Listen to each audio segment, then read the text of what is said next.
24வது அதிகாரம் 20வது வசனமா?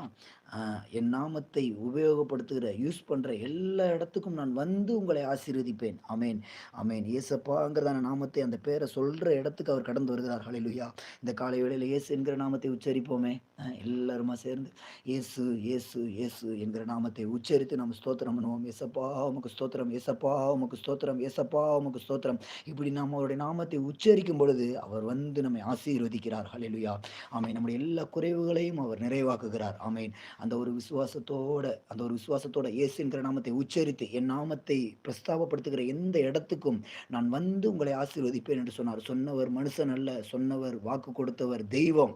ஆமென். முழு உலகத்தையும் உண்டாக்கின தேவன் அப்படி ஒரு வார்த்தையை நமக்கு கொடுத்திருக்கிறார். எனவே விசுவாசித்து, "ஏசப்பா ஸ்தோத்திரம், ஏசப்பா ஸ்தோத்திரம்" என்று சொல்லும் பொழுது, நம்முடைய இடத்திற்கு, நம்ம இருக்கிற இடத்திற்கு, நம்முடைய வீட்டிற்கு அவர் கடந்து வந்து, நீங்க எந்த இடத்துல இருக்கிறீங்களோ அந்த இடத்திற்கு வந்து அவர் நம்மை ஆசீர்வதிக்கிறார். விசுவாசத்தோடு, அந்த நம்பிக்கையோடு, வசனத்தின் மேல அந்த நம்பிக்கையை வைத்து, நம்பிக்கையோடு நம்ம ஸ்தோத்திரம் பண்ணுவோம். ஸ்தோத்திரம் பண்ணுவோம். அல்லேலூயா! ஸ்தோத்திரம் ஏசப்பா, ஸ்தோத்திரம் ஏசப்பா.